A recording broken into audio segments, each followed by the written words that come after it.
The sun, marked here with a circle, has been in and out of spiral arms often in the 20 times it has gone around the Milky Way. In this epoch, we live at the edge of a spiral arm.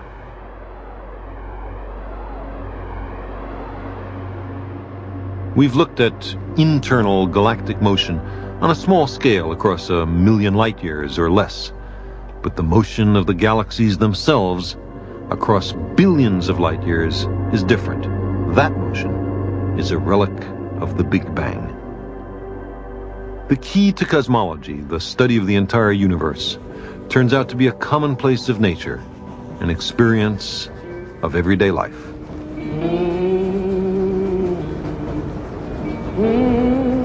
Imagine a moving object sending out waves.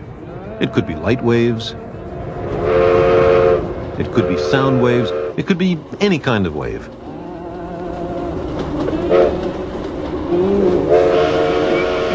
When that moving object passes us, we sense a change in pitch. That's called the Doppler effect. If you're the engineer in the cab, then the pitch of your locomotive whistle always sounds the same to you. That's because you're moving along with the source of the sound. But if you're standing alongside the track when the train passes, you hear that familiar shift in pitch, the Doppler shift.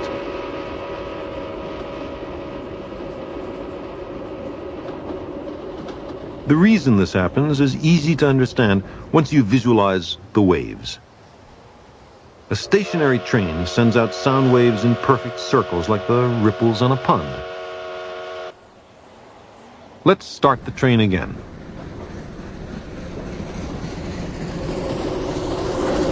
Now, the waves spreading out ahead of it get squashed together, and those spreading out behind it get stretched apart. The compressed waves have a higher frequency or pitch than the stretched out waves. The same thing is true for light waves. Color is to light precisely what pitch is to sound. Compressed light waves are made bluer, they're blue shifted. Stretched out light waves are made redder, they're red shifted. At the speed of a train, you can sense the change of pitch for sound, but not for light.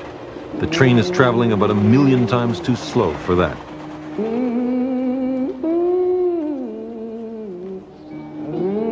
It turns out that the Doppler effect for light waves is the key to the cosmos.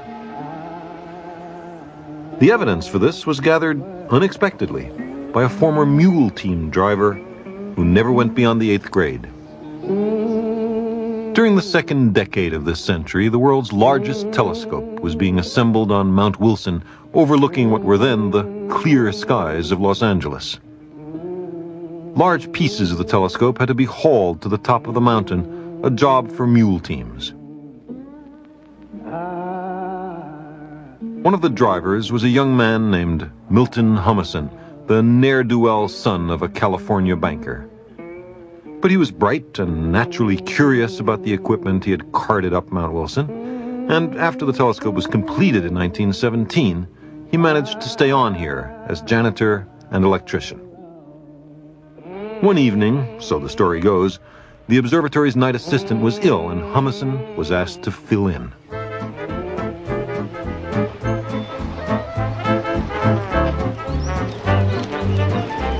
Humison was a gambling man, celebrated for his skill at poker and at the pool table, but his touch with the telescope was admired even more. He discovered he had a natural talent for using astronomical instruments. He became the virtuoso of the 100-inch telescope. In this instrument, the light from distant galaxies is focused on a glass photographic plate by a great encased mirror 100 inches across. By the late 1920s, Humison was making observations himself. Mr. Nelson?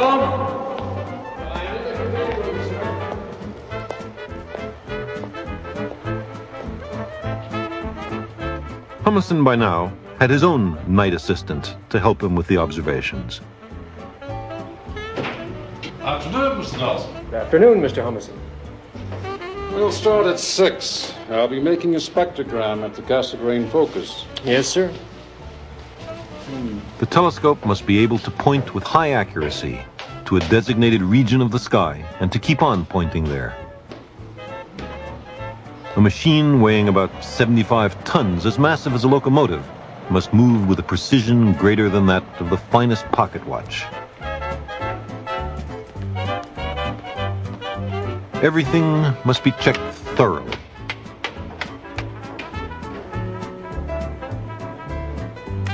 The electrical power system must work flawlessly.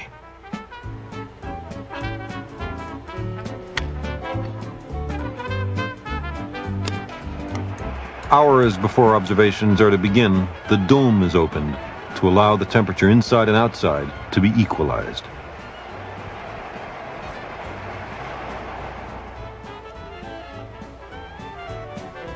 Humason prepared the sensitive photographic emulsions sheathed in their metal holders to capture with the giant telescope the faint light from remote galaxies.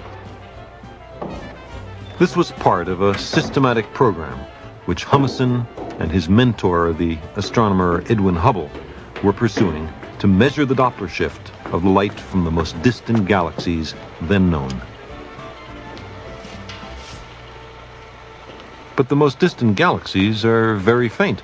That's why, even with the largest telescope in the world, it was necessary to take very long time exposures, often lasting the whole night, and sometimes requiring several successive nights. Humason would give the night assistant the celestial coordinates of the target galaxy.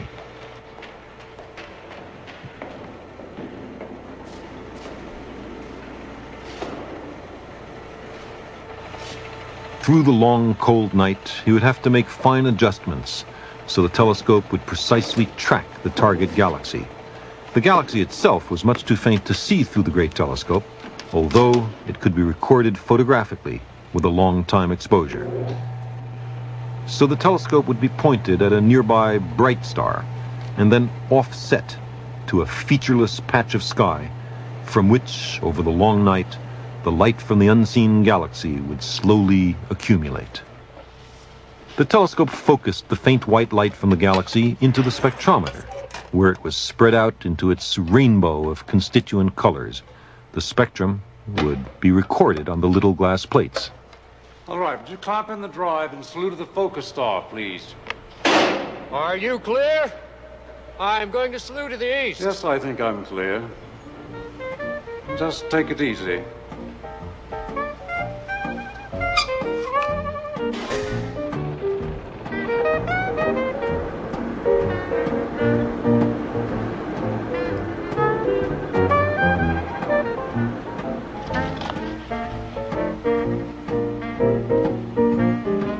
All right, I have it. Now let's go to NGC 7619. I'm clear. Going to do a 10-hour exposure. What time is it? 7:15. All right, lights out, please.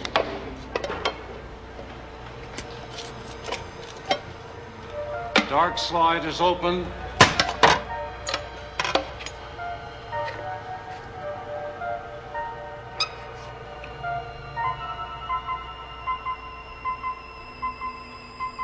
A large telescope views only a tiny patch of sky.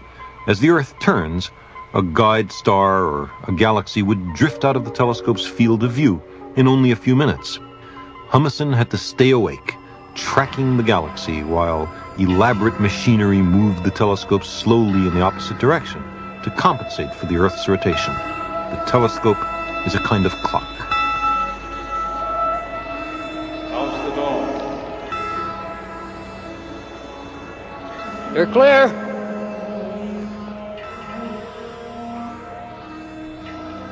This work was difficult, routine, tedious.